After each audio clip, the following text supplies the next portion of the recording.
Welcome everyone. Hopefully Sign thing. you're here for Cynefin complexity. So trying to make sense of the universe. It looks like a sign. It does look like sign thing, Yeah. doesn't it? So yeah, I'm trying to make sense of the universe with Cynefin complexity. I'll explain where that word comes from and how you say it properly in a moment. So, what on earth is Cynefin? I'm glad you asked me, because that's what we're here to talk about.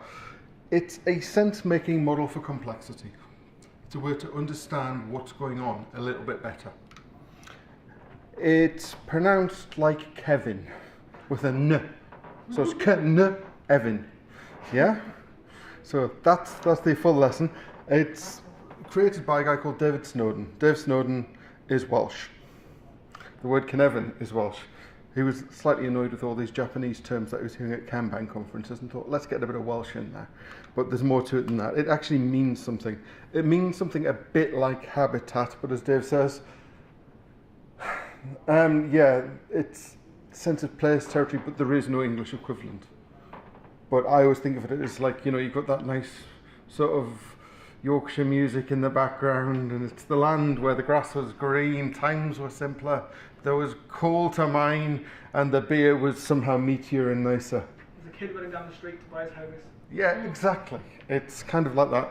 It's it's about understanding of where we belong, and that's what it's really trying to get to. And the main model for what complexity we're belonging with. What does it look like? Well, a bit like this. The original model was a folded napkin. So these were creases in the napkin. It's deliberately not drawn nice and straight. It's meant to be a bit more fluid than that. So we have the first domain, which is the obvious domain. This is a problem along the line of the beer barrel has run empty in the pub. Now, I've not worked as a barman or landlord. If you haven't, I'm guessing you'd think, what do you do if the beer's run out of the barrel? Change the barrel. Yeah. Have you ever changed a barrel before? No. Do you reckon you could probably do it? Yeah. How much beer have I had? You see, this is it. But it's kind of an obvious problem. You show anybody that problem, they'll probably come up with the same solution and they'll do it. So, because of this, there is a best practice. Best practice lives here. If there's a best way to do it, do that. Then we have the complicated domain. This is things like, my watch is losing 5 minutes a day. If this is an old mechanical watch, would you know how to fix that? No. Who would? Watchmaker. Exactly. So we'll go to a watchmaker, someone who's an expert in this field, and they will be able to do it. And it'll almost be obvious to them. So it's implying that it's not obvious because not everybody could do it. You need expertise to operate in this domain. But if you have that expertise, you can do it. This is where we have good practices. So for example, if you are a software developer writing code, there are multiple competing good practices for how to do that. There's no point arguing about which is the best practice. Pick one that's most suitable to you, move on. They're all pretty good, but there is no real best. There's just multiple competing good. So you might go C#, or you might use Ruby, or you might use .NET. It all depends. What have we got to hand? What's the problem we're trying to solve? Pick the practices that work here, and on we go. But it's not best practice, good practices. This is the domain of the expert. Down here we have chaotic, typified by the house is on fire, I need to get the wife and kids out. So here we don't have any kind of best or good practices. This is novel practices. So I do have a story for novel practices. So the land of novel practices. There was a set of bush firefighters, actually in America rather than Australia, fighting a forest fire. And they realised, oh dear, we're dead. The wind has changed direction, the fire is moving roughly 70 miles per hour, and we are too far away to get to our vehicles in time before the fire engulfs us. We're dead men running, is the concept. And one of them says, stop. And of course nobody does. They're all legging it, they're going to die. And what he does is he sets a patch of ground on fire around him. He starts a fire and burns all the combustible material in a big square of ground. Then he cowers in the middle of it under his heavy clothing. And of course the fire's moving quickly, it moves around him quickly. He's scorched but survives. So that's a novel practice. It's something that came up at the time, which actually then became best practice. If you're going to go and fight a fire, if you realise you're in that situation, everybody set fire to some stuff. Make a fire break for yourself. So it's kind of interesting how these problems. So this isn't all about IT. This isn't about Agile. This is about everything. That's why I say this is so important, this whole Cynefin model. Then we have the complex domain. Complex, might be something like, let's have a cold fusion power station. We haven't managed to do that yet as a species. So we know fusion gives us a lot of power. It's what powers every single star out there. But we don't know how to do it in a controlled way other than very, very small prototype reactors. And that's the point. We've built small prototype reactors. And actually, they take so long to build these things that they're seeded by the one before the one we're working on right now, if you like. So we'll do some stuff that learns some things. That means we can make the one after the one we're working on already. And we keep staggering them up. And eventually, we'll have a reactor that gives out power rather than uses power. Because currently we use so much electricity to hold a magnetic field in place because of the extreme heat involved that it uses more power than it generates, which is truly staggering amounts of electricity, by the way, in both cases. So here we have emergent practices. We do things, and by doing things we uncover new things which allow us to change our practices. Does that all make sense? So that's the 4 main domains, but I haven't quite mentioned them all. Let's go through the way you would deal with each domain. So for the obvious domain, the way we work is we sense what's going on, categorize the work, and then respond to if anything's different to how we expected. So barrel needs changing. Let's go change the barrel. Is the beer working now? And there you go. For complicated work, sense, analyze, respond. So this is experts and analysis tend to go hand in hand. This is why the role of business analyst was so important in traditional IT organizations where we had business and IT, which are completely specialist and expert roles. We needed somebody to do the analysis in between them. That isn't gone with Agile, I don't think. The need to do analysis is still there. The role doesn't necessarily exist as a separate entity in all organizations. It's not prescribed anywhere. Neither is it proscribed. You don't have to not have them. Somebody's got to do that analysis work. So here, sense comes at the front. In the chaotic, we act, sense, respond. We've got to do something to get out of the burning fire. Then we see how that went and respond to it. We change our actions. We're going down this way. Oh no, there's fire coming from that way. Let's not go down this way anymore then. Act, sense, respond. It's worth pointing out that action is not safe to fail. Very much in a fire, it's not safe to fail. That makes sense? Would that not make sense for that? Because you're sensing right that with fire, right? Then you'll eventually act that okay, this area has fire, you go that way. So okay. Firstly, if there's ever a fire in your house, I'm not going to come. Because you're going to sit down and plan what you're going to do. Right, everybody, let's get together and work out what's going to do. Can we get out of the house first? You get out of the house, then you call the fire brigade. You don't call the fire brigade, have a discussion, do a plan, then get out. The first thing you must do is act. It's not safe to not act. This is desperation stakes when you're in the chaotic zone. You haven't got time to sit around and do any analysis, do any sensing, do any what's going on. We've just got to go. There's a fire, let's get out. So I guess there's that sensing, there's a fire, I guess, is the very thing, but it's not a matter of going into any detail. Does that make sense? The complex domain, we use probe, sense, respond. So there's a big difference. This is act, this is probe. Probe design is absolutely key to what we do. A probe is a safe to fail experiment, but it's been designed in such a way that you know what you will do if it succeeds, and you know what it will do, you will do if it fails. In other words, you will amplify if it goes well, and you will attenuate if it goes badly. So we're actually running a scientific experiment. That's what this probe means. Our hypothesis is if we do this thing, things will get better in this way. We'll do that, and then we will measure to see if things got better. If they got better, we will amplify. If they got worse, we'll attenuate and perhaps try another experiment. or even if they work, we may try another experiment. That's the point.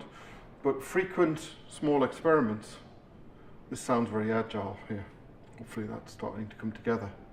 But the idea of a probe, sense, respond. What this tells you about the complex domain when you're doing truly complex work is you don't do analysis up front. You do something and see what happens. So that's why you see a lot of agile teams, what they do is put a prototype up and do user testing almost immediately. And that's what we do quickly. It's not asking people, what do you want?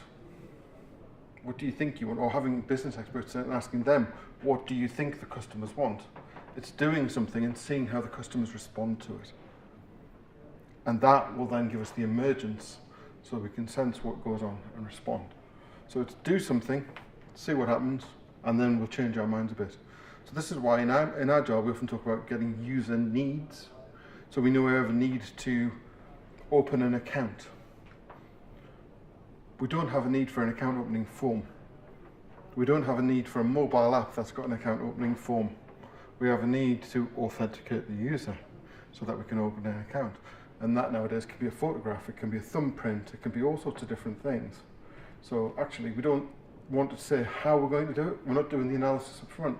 We're going to do some stuff, put it in front of the customers and see what happens. Right, so they're the 4 domains. Did I mention the 5th domain? Oh no, there's a 5th domain. It's in those wonderful alert colours of yellow and red. This area is called disorder. And what that means is we do not know which of these areas is dominating right now, which of these domains is dominating. So we act according to our preferred actions and our preferred methods.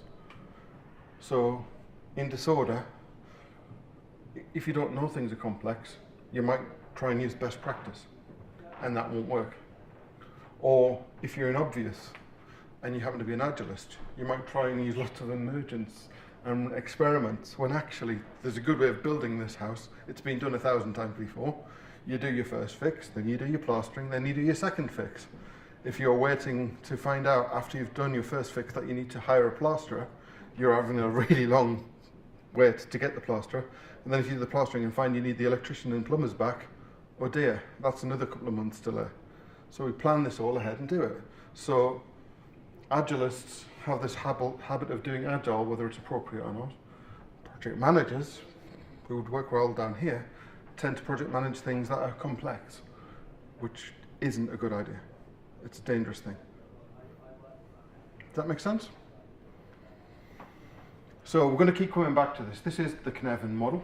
It's the 5 domains there, and let's talk some more. So this is my good friend Liz Keogh Lunavore. So she is a brilliant agile coach, and if you want to know more about Cynefin, go to one of her talks. You'll probably hear some similar things, because I've borrowed liberally from Liz. Thank you, Liz, because I've learned a lot of this from working with her. She's really, really good. I cannot refer her highly enough. Anyhow, she has a simple question that she asks people when they're trying to work out what domain they're in. Who knows how to do this thing? Well, who knows how to do this thing? Well, the 5 levels of answer she uses are, everybody does, down here. In the obvious domain. Everyone knows how to do it, so let's just get somebody, let's do it, and use best practice, move on. Level 2, we don't know how to do it in our team, our little part of the organisation. So, but because there are people in the wider organisation who do know how to do it, we'll borrow somebody, or we'll get them to show us, or we'll read their blog, or whatever. You know, we'll borrow some of their expertise. So we're starting to move into the complicated domain now. We need to borrow expertise. Level 3, we don't have any of this knowledge in our organisation, but people outside our organisation do. Up here, it's almost complex to us because we don't have the experts, but actually, this is why people hire consultants and hire coaches, because you can bring in people from outside who know these things, or you can go on a course, or you can read a book, or you can read a blog and do all those things. You can increase your level of expertise in that area, and then the 3 kind of becomes more like a 2, or more like a 1. Level 4, only our competitors know how to do this, And they certainly aren't going to tell us because it's their market differentiator. That's where their money is. So now we're into the truly complex piece of work. The one thing we have going for us is we know it's possible. They did it. Level 5, no one's ever done this before. That's where our market differentiators come from. No one's ever done this before. The problem is we don't know if it's possible. Like the face recognition thing that's just been launched. Till recently, that was very much a number 5. Can we uniquely identify individuals just by their facial features on a camera, on a smart device? That was an unknown problem. So you can start seeing, based on who knows how to do this, the level of complexity of the problem to your point of view.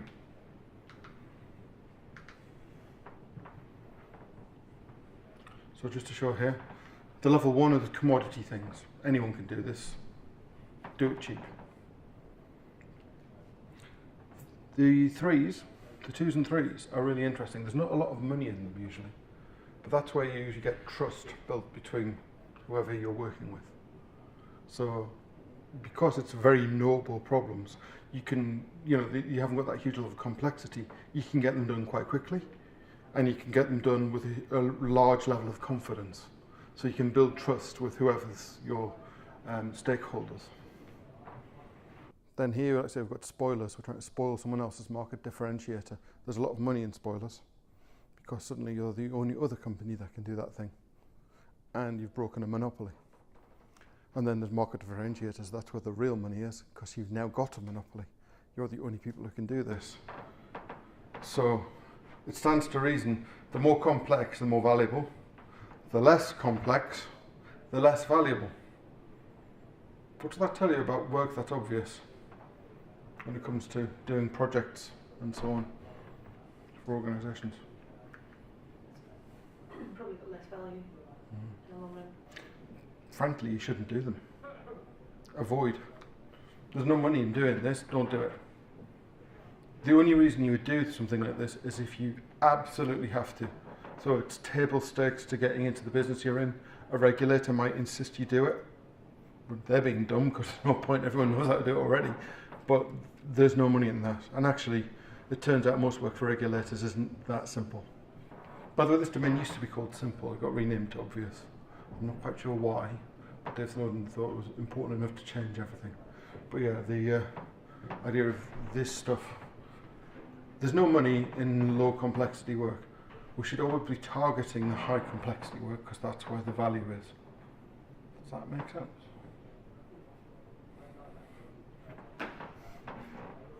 It's interesting, right? There's still value in doing the obvious work though. You Like obviously need to change the keg. You obviously need somebody to change that keg because actually you want to sell the beer. Yeah. So you still got to do it. And it might be really complex to find out a different way to get beer to that customer. Yeah, then now we're in the money. That's high value, but for the time being, you still got to keep doing the obvious stuff. Yeah, is the beer at the bottom of the keg as good as the beer at the top of the keg? Is the beer in the middle of the keg perfect? Can we find a way to actually give everybody a single keg experience? No, or can we have continuous keggage? If you're a local pub, you don't want to be bothering with the complex. You want to be doing the obvious. Yeah, you want to be selling food and making a lot of money on dessert and wine. This is what you got to do. Yeah. And that's where the money is, up here. So sometimes you've got to do the obvious to be able to do the complex. So let's get in someone who's a fabulous patisserie chef to work in our very small little pokey kitchen and get famous for doing amazing desserts that we charge £10 for. Then we'll get them drunk and get them happy to buy the £10 desserts. That costs us 50p to make.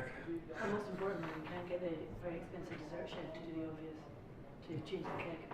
No, absolutely. You've got experts trying to get them to work down here. That's a really interesting point, actually. Boredom. We're not interesting. We don't feel like we're adding value, and you get dissatisfaction setting in. So yeah, the money's at the top. That's the point I'm trying to make. More trust here, more money here.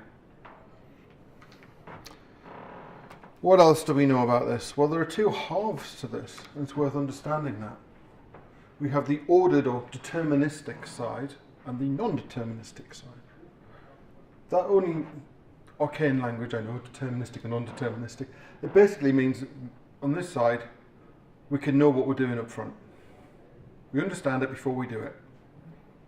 On this side, we do not understand the problem we're trying to solve until we actually do something. The first thing you have to do is do something, and then we'll start to increase our understanding. Effectively, we're shifting the problem from being a complex domain problem to a more complicated by doing something and gaining some education. So we're learning things, so we're running experiments, which gives us validated learning, which makes the problem less complex, because we now know some stuff about it. We're building our expertise up in something that didn't have expertise before. It's quite interesting. I think we're talking very much from the perspective that the complex over time becomes complicated and then becomes obvious. But actually it can go reverse as well.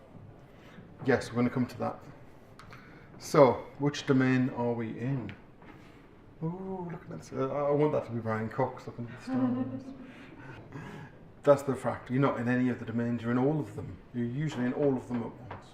It's a matter of understanding that you're actually having to look for areas of dominance. The way David described it to me was you've got a big round table and there are electromagnets that are turned on all around the table, and you place some steel balls in the middle of the table and nothing moves. Then you just start randomly pulsing the magnets on and off, and the balls start moving in sort of weird circular but wobbly directions, and that's what's going on. Sometimes we're right in the middle and it's kind of nothing. Then it's definitely more complicated. No, now it's more complex, and that's kind of a model of how the thing looks. If you've got the complexity 30,000 foot lens looking down and going, that's what's going on here. It varies over time, and we are usually taking work from the complex round to the obvious, because we have a problem that we don't know how to solve, and eventually we're running code on a computer that does it. And if a computer can do it, it must be obvious, because computers only do obvious things quickly. They add ones to zeros. That's all they can do. So, there we are back at Cynefin. These are the desired paths you'd like to take. Note that we skirt into chaos occasionally, because that and those novel practices come out of here. This is where really interesting, unexpected learning comes from. Like, you remember the guy I was saying who learned how to survive when you're dead in a forest fire by lighting a fire. That wouldn't come up in a normal planning meeting. You could run as many workshops as you like, as many ideation sessions, and no one's going to come up with that. But when your life depends on it and you're running away from a 70-mile-an-hour fire, then you might suddenly go, hang on a minute. And what happens with certain companies? So, do you remember Nokia? They used to be quite big, you know. They had a 48% market share worldwide in mobile phone handsets 8 years ago. I thought it was more than 48, but it's 48. But when you add all the rest together to get to the 52, Nokia were by far the bigger player. They were bigger than their nearest competitor by huge amounts. Yeah, they sold literally millions of handsets every single week. Millions of them. They were a large company that came from being a very small company. But they went into this complacency zone here. And then they moved beyond the complacency zone. They fell over the cliffs, if you like, of complacency into chaos. And it's almost impossible to get back up. That's why there's little wrinkles there. The napkins folded in such a way that obvious is shown as a higher domain, physically higher than chaotic. Because once you fall down, it's almost impossible to come back the other way. You have to come round usually to get there. And once you're in that desperation state, you ain't coming round. So, how did Nokia make and sell mobile phones? Oh, God, it was only 8 years ago. So what they did is they put a bit of plastic that looked like a cell phone into the latest Bond film. And James would use the latest Matrix film. Remember the first slidey Matrix phone? It was black and white still. Back then, you know, they put the piece of plastic that didn't function into the film. Then by the time the film's released, they would have them, but in small numbers, because they obviously want to generate some false scarcity that increases demand, all those wonderful marketing ploys. And they would sell their phones, by which time the next lump of plastic's already in the next Bond film or whatever, and off you go all over and over again. In other words, they treat what was the manufacture, design and sale of mobile phone technology as an obvious problem. We take whatever features the carriers let us have, because the carriers used to run the roost on what features were or weren't allowed, and then we stick them into a phone. They also align themselves with the right carrier, because they align themselves with the big ones, Well, the most popular ones. they were pretty much on everybody at the time, weren't they? But yeah, they were clever, again, with the marketing ploys of, well, like you have first dibs sort of thing. Or they thought they were. But because they were in the complacency zone, they hadn't realised that they were about to fall into chaos. Because Apple said, we're going to make the only phone that you want to have in your pocket. It still seems like a secret tagline to me. Surely in your hand, not your pocket. But the only phone you want to have in your pocket. And Google went, you know what? We can do that too. And BlackBerry says, well, our devices are phones as well. Don't forget us. And Microsoft said, just hang on a minute, we'll get a Windows phone out. There's a real risk, and this is, just one of those cases of when you think about, in the old days, Fortune 500 companies were Fortune 500 companies for a very long time. Nowadays, the lifetime, you think of who the big companies are in the world. You start thinking about Amazon, Google. These companies didn't exist when I was at university at all. Yet now they're the bigger companies in the world. So actually, when you think about that, there's a much faster pace of turnover in organisations being at their zenith. And if you do get complacent with where you are, if you don't believe that someone else is going to come and eat your breakfast and lunch, then you just find out you've run out of food. And that's what happened to Nokia, as an example. So actually understanding that going that way is almost impossible. But we do want to keep doing that deliberately, doing the circle across there, and touching it, and trying some chaotic stuff, doing some chaos monkeys on our server, release chaos monkeys on our servers so we don't get trapped. Try some experiments that just seem mad, just to see what happens. Watch what people do. Of course, the way it was put to me by a guy called Steve Chapman. Steve Chapman wrote a wonderful book called Can Scorpions Smoke, which is something he said on stage once, completely off the top of his head. He does a lot of work on innovation and coming up with things. What he said was, never kill a bad idea. Because when you kill an idea, you're killing the children and grandchildren of that idea. And sometimes the grandchild of a terrible idea is a brilliant idea. So be careful while criticising people having bad ideas, because you just might stop them coming up with any others, firstly. But secondly, the children of that idea that someone else hears and sparks off might turn into something really cool. Agile versus waterfall. It's not an option. Many people believe you can do it with Agile, or actually what they usually say is we can do this project in waterfall or we can do this project in Agile. And no, you can't. One approach is right for one set of scenarios, one kind of problem. The other approach is right for a different kind of problem. If you use the wrong one, it's going to hurt. So the way I try and think about it is, what is waterfall good for? What is Agile good for? Anyone? Waterfall's good if you've got a defined set of things that you don't want anybody to come up with any ideas about. You just want them to be done exactly as they are. Using best practice, because the problem is kind of Most obvious. Yeah. So the obvious domain and projects go hand in hand.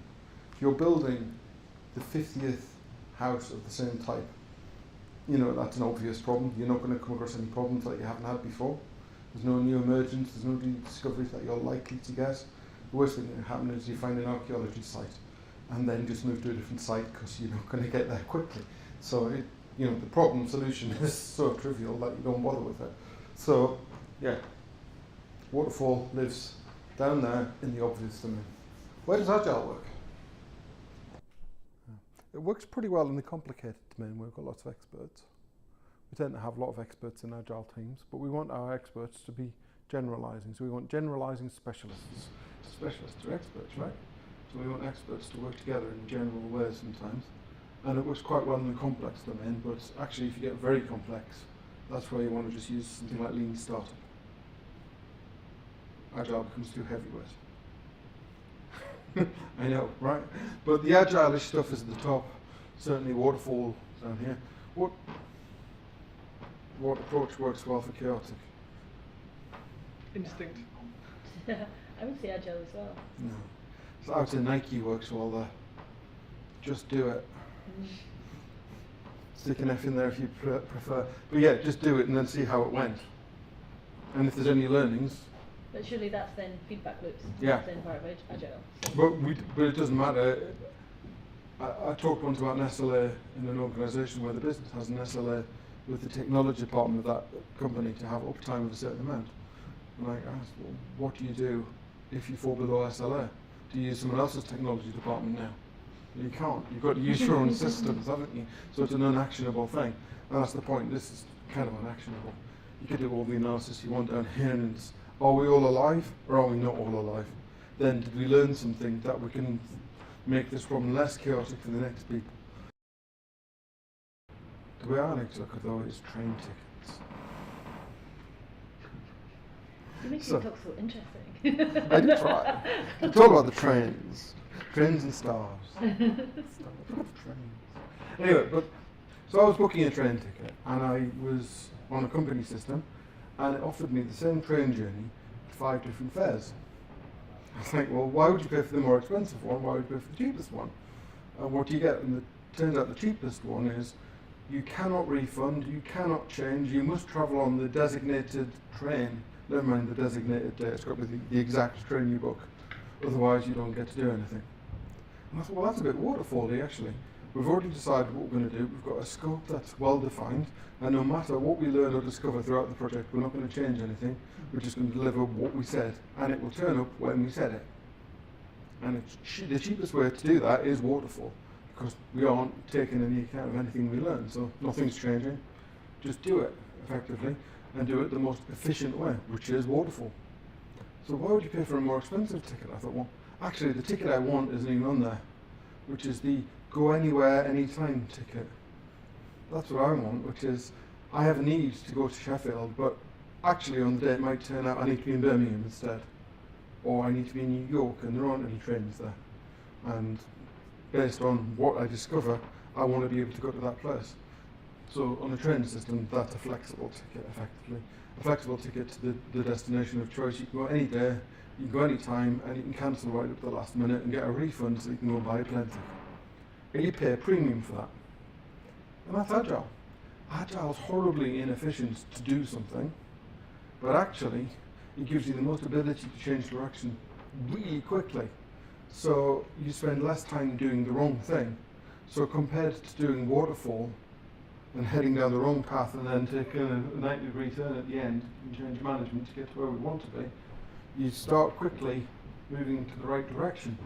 So it's inefficient in the direction you move, but actually because you're doing the wrong thing for less time. So it actually becomes cheaper if you are going to have high levels of complexity and therefore high levels of emergence. Emergence and complexity are real tight bedfellows. You always get one with the other. If you've got high emergence, the thing's complex. If you've got complexity, you will get high emergence. Because I guess that the reverse of that is true, is that if you go for the you can only get that train ticket, you can only get the thing, then the 3 times that your taxi is stuck in traffic and you miss your train, that then balances out what you would have paid for that more expensive and more flexible ticket. Unless you plan super well and Yeah. exactly. So really good management's important, right? Yeah. You've got to plan that project well and start it right at the beginning so you're already started Map lined up dependencies, what the traffic's going to be like. and have contingency. Yeah. That's complexity. I want to talk about the way we do things a little bit briefly. Do you remember back in the 80s, we used to play video games and they were sometimes built into the tables in pubs and things. But they were just little black and white video screens. And my favourite was Asteroids. Can you describe the movement of these large asteroids? Does anyone not remember asteroids? Played it a few times. So, can you describe how these big asteroids move? Sort of random but towards each other. And how quickly do these big ones move? Does it not depend on what level you're on? Move slower. Well, at don't the they, big beginning. ones? Hmm? The big ones move slower. Yeah, exactly. The big ones move slowly. And what happens when you shoot one?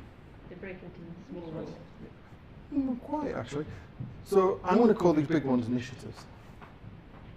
But yeah, what happens if we shoot an initiative? Well, it becomes 3 medium-paced epics. So you get some medium-sized asteroids. So 1 becomes 3. They're all moving in different directions at medium speed. Well, you've got those 2 other big asteroids wandering around slowly. So what happens if I shoot an epic? Well, I get some user stories, right? I get 4 of them, and these move really quick. So now, on screen, I've got 2 slow ones. I can not worry about them so much, but they are moving. I've got 2 medium paces left. They're moving in different directions. I've got to worry about them a bit. And I've got 4 little ones. The first time we played asteroids, did that seem like a really good idea? Let's shoot all the big ones, and shoot all the medium ones, and now I've got all the little ones to worry about. How did that work out for you? Oops. And actually, that's often how we try and run our agile backlogs. We take our initiatives and we break them all down to epics, and we break them all down to stories, and now we've got a backlog that looks like this. And we're here going, lots to do, it's slightly scary here. Eventually I'm going to have to hit the space bar and I'll turn up somewhere and I won't know why. Or I'll just push the thrust bar. And I'll just move a little bit. Oh no, I can't stop now. I'm moving in, oh, it's really complex now. And as soon as you do that, of course, this happens. And you get your little alien. So if you know Kanban, the aliens at your expedite work item. They pop up and they're suddenly more urgent than everything else you were working on. And you've just got to deal with it. Although it does sometimes shoot some of the little asteroids for you and get rid of them. So it does sometimes give with one hand, but nowhere near as much as it takes. Because it's shooting at you and you're going to die. So, yeah, expedites look like that. But in that situation, it is uncomfortable. And it does genuine harm to people's brains when they're feeling like that's their scope of concern. So you've got to understand people, their minds are real things, and they're affected by the environment that they're in, and that isn't just a physical environment, that's also the environment of work that's going around them. So by doing this, we're actually putting people under a lot more stress than we need to. So we need to be kind to people and go back to some sort of level of sanity. Frankly, what I'm saying is the problems that we're trying to solve should be complex enough. We should be working on complex domain problems, because that's where the money is. We don't want to give people the complexity of the way we're working, being highly complex too. We don't want to tax them in that way, because we're going to get analysis paralysis going on. That's what happens when you start trying to analyse everything and treating it like it's a complicated problem, even if it's complex. But because there's so much going on, we have to do something, therefore we have to do some analysis and work out which of these stories is the one that's going to hit us first. Which of these stories is going to be the one I need to shoot first. We've got a lot of that going on. Okay, so that was what I had budgeted to talk about. We've got 10 minutes left for questions. Anyone got any thoughts, questions, concerns? So surely part of, so for example, if you're working in a sort of broader team, there will be people who are working on different parts of that it's not necessarily, like I know that you said that you're working on everything, but just with some in more, like with more power against them, more complex at one time or more complicated. But even surely within a team, you'd expect that at some point some people are working on some obvious stuff that just needs to be done, whilst some other people are working on a more complicated piece of work. It depends on how your team's working. So if you have a large team working on a large number of things, then everyone's probably going to be working on different levels of complexity simultaneously, and therefore they're going to be behaving in different manners, because when people are in complex, they're more under stress, typically. They have bigger problems to solve, and they have to get things done quickly in order to probe, sense and respond, assuming they're handling the complexity correctly. If they're doing something obvious, then they're just working on stuff and getting it done, and they don't want to be distracted all the time with releases and so on. So you're going to get a lot of contention of behaviour. This is one of the hidden benefits of limiting your work in progress. by working on less things, we have more people working on fewer things at once, and by doing so, we get things done more quickly, that with less effort, but also everyone's kind of working together towards the same thing. So Scrum tries to do that with the idea of the sprint goal. Everyone's working on the same goal, even if they're working on different user stories. So hopefully that goal means that everyone's working on a fairly similar level of work. I don't know if that's how they planned it. I think they came up with their concept of the goal and thought that's a really good idea, let's see how it works. It just happens to be that when you look at the psychology of it, it's really beneficial for the teams that they all work on the same order of problem at the same time. But yeah, in Kanban we deliberately try and limit the work in progress to get things done more quickly, but it also means the team's collaborating more if it's within team, or the group of people working on something that may be across multiple teams. You may form an ad hoc team to deliver something end to end. If you're doing a proper service delivery Kanban implementation, then you've got less things going on at once. We're all working on similar things at once, the same things at once. Does that help? I think I'm kind of saying try and avoid a situation where everyone's working at different levels of things at once, because you're going to get a lot of team contention. Yeah, because we work with sort of multiple teams across an overall product, and by nature, some people are working more complex things than others. I was trying to think of the nature of the way you guys work, and what we call a bigger team or a CFT or XFT. In my head, aligns with the rugby club. Everything's rugby with me. So you've got this group, this one club that all wears the same outfit, but it's split into multiple different teams that compete against different competitors on the same day as each other, usually in different locations. So we're effectively doing different things. We sometimes train together, but not always. We sometimes keep separate in our training as well. But in effect, we are teams doing the same thing on different opposition at the same time. And that metaphor just jumps into my head. And I'm trying to think, well, is that how we behave with our teams? Do we ever come together and bring the different teams within the same group together? But then what value would you get from that? Because if you've got people working in different parts of that, would it therefore be more problematic to try and sort of find any sort of middle ground between the different things, or is it actually easier to know? I feel like bringing the asteroid screen back up again.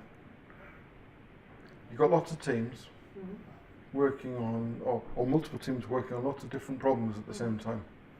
That sounds like you've got one screen full of lots of little asteroids moving at a lot of speed with 3 or 4 different spaceships, which are loosely connected but probably don't have time to communicate and collaborate effectively with each other about what each one of them is doing, all trying to solve the same problem at once, sometimes shooting the same asteroid, sometimes all of us missing the one asteroid that mattered to everybody or mattered specifically to somebody else.